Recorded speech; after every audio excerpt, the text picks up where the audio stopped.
नमस्कार मित्रों, स्वागत है आपનું ટેકનિકલ ટીચર ચેનલમાં। મિત્રો આજે આપણે જોઈશું હાઈકોર્ટ પટાવાળા વર્ગ 4 માટે સામાન્ય જ્ઞાનના પ્રશ્નો। મિત્રો આ સામાન્ય જ્ઞાનના પ્રશ્નો આવનારી પરીક્ષાની અંદર આપને ખૂબ જ ઉપયોગી સાબિત થશે, તો પ્લીઝ મિત્રો વિડીયોની શરૂઆતથી અંત સુધી જોજો, કારણ કે વિડીયોના અંતમાં મેં આપને એક પ્રશ્ન પણ પૂછેલો છે। સાથે સાથે એક વિનંતી છે કે જો આપ ચેનલ ઉપર નવા છો તો મિત્રો પ્લીઝ ચેનલને સબસ્ક્રાઇબ કરો અને બાજુમાં આવેલા બેલ આઇકન પર ક્લિક કરો, જેથી આવનાર ઉપયોગી માહિતી છે સૌથી પહેલાં આપના સુધી પહોંચી રહે અને આપ આપની તૈયારીની અંદર ખૂબ જ વધારો કરી શકો। તો મિત્રો ચાલો જોઈએ હાઈકોર્ટ પટાવાળા વર્ગ 4 માટે ખૂબ જ અગત્યના એવા સામાન્ય જ્ઞાનના પ્રશ્નો।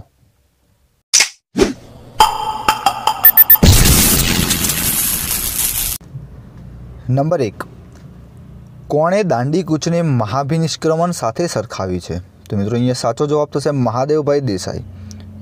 આગળનો પ્રશ્ન, ગુજરાત વિદ્યાપીઠની સ્થાપના કોણે કરી હતી? ગુજરાત વિદ્યાપીઠની સ્થાપના કોણે કરી હતી? ગાંધીજીએ। સૌથી વધુ ફિલ્મો કયા દેશમાં બને છે? સાચો જવાબ છે ભારતમાં। આગળનો પ્રશ્ન મિત્રો જોઈએ તો દૈનિક વર્તમાનપત્રમાં પ્રસિદ્ધ થતી સ્પેક્ટ્રોમીટર કોલમના લેખક કોણ છે? દૈનિક વર્તમાનપત્રમાં પ્રસિદ્ધ થતી સ્પેક્ટ્રોમીટર કોલમના લેખક કોણ છે? જવાબ છે જય વસાવડા।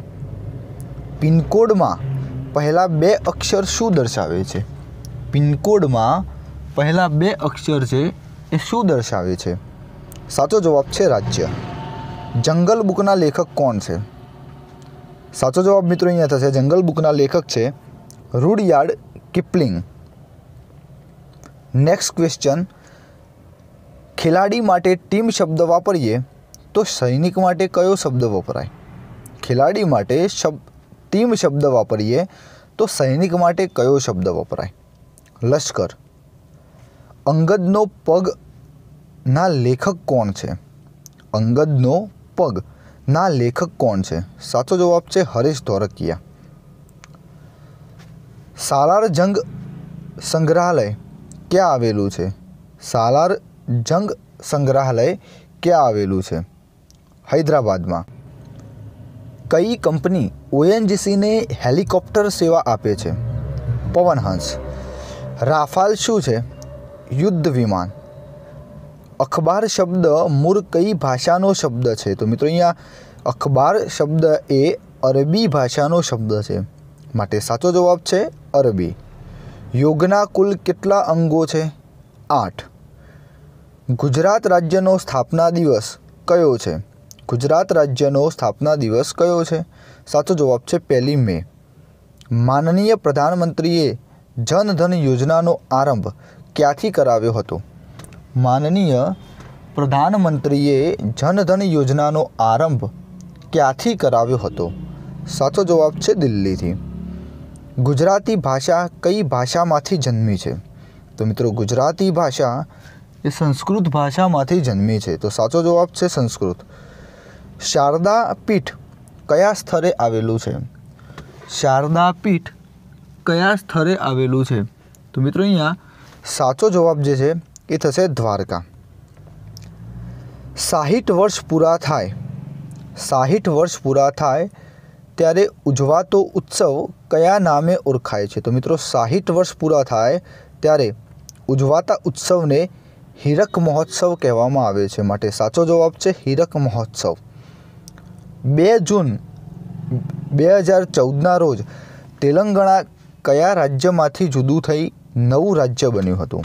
તો મિત્રો તેલંગાણા રાજ્ય જે છે એ આંધ્રપ્રદેશમાંથી અલગ થઈ અને નવું રાજ્ય બન્યું હતું, તો સાચો જવાબ છે આંધ્રપ્રદેશ। સંપૂર્ણ શુદ્ધ સોનું કેટલા કેરેટનું હોય છે? તો સંપૂર્ણ શુદ્ધ સોનું એ 24 કેરેટનું હોય છે। ગુજરાતના પ્રાચીન નગર આનંદપુરનું આધુનિક નામ શું છે? સાચો જવાબ છે વડનગર। વરસાદ લાવવા માટે ગવાતો રાગ કયો છે? તો મિત્રો વરસાદ લાવવા માટે ગવાતો રાગ જે છે એ છે મલ્હાર। ગુજરાતનો ઇતિહાસ સૌપ્રથમ કોના દ્વારા લખવામાં આવ્યો હતો? જવાબ છે એદલજી ડોસાભાઈ। 24મો પ્રશ્ન, ભગવદ ગૌમંડલ કેટલા ભાગમાં બહાર પડ્યું છે? ભગવદ ગૌમંડલ કેટલા ભાગમાં બહાર પડ્યું છે? તો મિત્રો જવાબ થશે અહીંયા 9। નેક્સ્ટ ક્વેશ્ચન, અમીરનગરીના ગરીબ ફકીરનું બિરુદ કોણે મરેલું છે? અમીરનગરીના ગરીબ ફકીરનું બિરુદ કોણે મરેલું છે? ઇન્દુલાલ યાજ્ઞિક. ગુજરાતનો સાબરમતી આશ્રમ ક્યાં આવેલું છે? અમદાવાદમાં. ગુજરાત શબ્દ કયા શબ્દ પરથી બદલાઈને બન્યો છે? તો મિત્રો સાચો જવાબ અહીંયા થશે ગુર્જરતા. સિદ્ધરાજ જયસિંહના માતાનું નામ શું હતું? મિનર દેવી. રાણકી વાવ કઈ રાણીએ બંધાવી હતી? રાણકી વાવ કઈ રાણીએ બંધાવી હતી? તો મિત્રો સાચો જવાબ છે અહીંયા ઉદયમતીએ. ત્યાર પછીનો ક્વેશ્ચન જોઈએ તો ગાંધીજીને ધોરણ 5માં કેટલા રૂપિયાની શિષ્યવૃત્તિ મળી હતી? ગાંધીજીને ધોરણ 5માં કેટલા રૂપિયાની શિષ્યવૃત્તિ મળી હતી? જવાબ છે 4 રૂપિયાની. નેક્સ્ટ ક્વેશ્ચન, જ્યોતિપુંજ પુસ્તકના લેખક કોણ છે?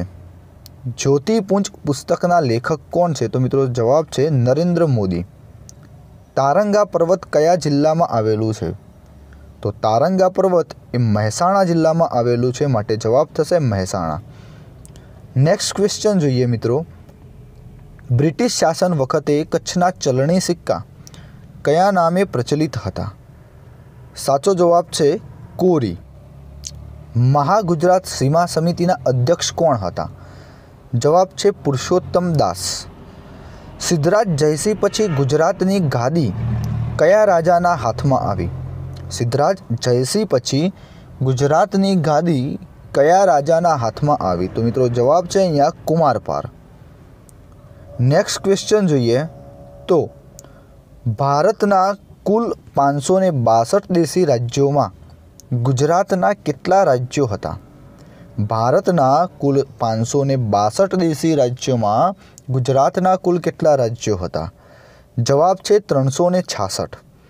ગાંધીજી દક્ષિણ આફ્રિકાથી ક્યારે પરત આવ્યા? તો મિત્રો ગાંધીજી જે ઈસવીસન 1915માં દક્ષિણ આફ્રિકાથી પરત આવ્યા. સાચો જવાબ છે 1915. નેક્સ્ટ ક્વેશ્ચન, ગિરનારની તળેટીમાં અશોક સિવાય બીજા કયા શાસકોએ શિલાલેખો કોતરાવેલા છે?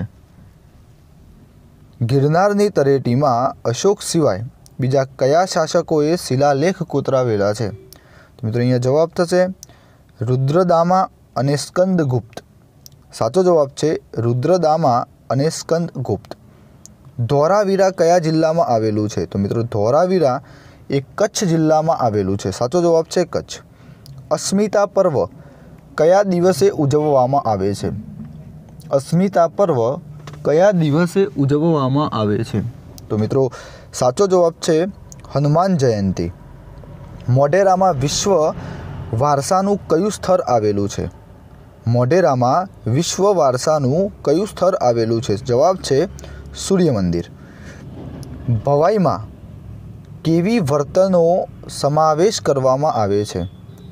ભવાઈમાં કેવી વર્તનો સમાવેશ કરવામાં આવે છે? તો મિત્રો જવાબ છે સમાજ દર્પણ. ચિત્ર વિચિત્રનો પારંપરિક લોકમેળો કયા સ્થળે ભરાય છે? ચિત્ર વિચિત્રનો પારંપરિક લોકમેળો કયા સ્થળે ભરાય છે? તો મિત્રો જવાબ છે ગુણભાખરી, કે જે ખેડબ્રહ્મામાં આવેલું છે. ચોરવાડ અને વેરાવળની બહેનો દ્વારા કયું નૃત્ય કરવામાં આવે છે? ચોરવાડ અને વેરાવળની બહેનો દ્વારા કયું નૃત્ય કરવામાં આવે છે? જવાબ છે ટિપ્પણી નૃત્ય. ભવાઈનો કયો વેશ સૌથી જૂનામાં જૂનો છે? ભવાઈનો કયો વેશ સૌથી જૂનામાં જૂનો છે? જવાબ છે રામદેવનો વેશ. ગુજરાતની સર્વપ્રથમ બોલતી ફિલ્મ કઈ છે? ગુજરાતની સર્વપ્રથમ બોલતી ફિલ્મ કઈ છે? તો મિત્રો સાચો જવાબ છે અહીંયા નરસિંહ. સંસ્કૃત મહાકાવ્ય મેઘદૂતના સર્જકનું નામ જણાવો. સંસ્કૃત મહાકાવ્ય મેઘદૂતના સર્જકનું નામ જણાવો. તો મિત્રો અહીંયા જવાબ થશે કવિ કાલિદાસ. ત્યાર પછીનો પ્રશ્ન છે, વિવેકાનંદ શિલા સ્મારક કયા રાજ્યમાં આવેલું છે? તો મિત્રો વિવેકાનંદ શિલા સ્મારક એ તમિલનાડુ રાજ્યની અંદર આવેલું છે. જય હિન્દ સૂત્ર કયા રાજનેતાએ આપ્યું હતું? તો મિત્રો જય હિન્દ સૂત્ર એ સુભાષચંદ્ર બોઝે આપ્યું હતું. છેલ્લો પ્રશ્ન જોઈએ તો ભારતના કયા હિન્દુ રાજા ડુંગરના ઉંદર તરીકે જાણીતા હતા?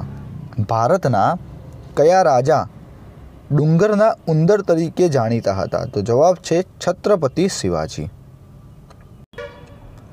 હવે મિત્રો વિડીયોના અંતમાં આપને એક પ્રશ્ન, ધોળાવીરા કયા જિલ્લામાં આવેલું છે?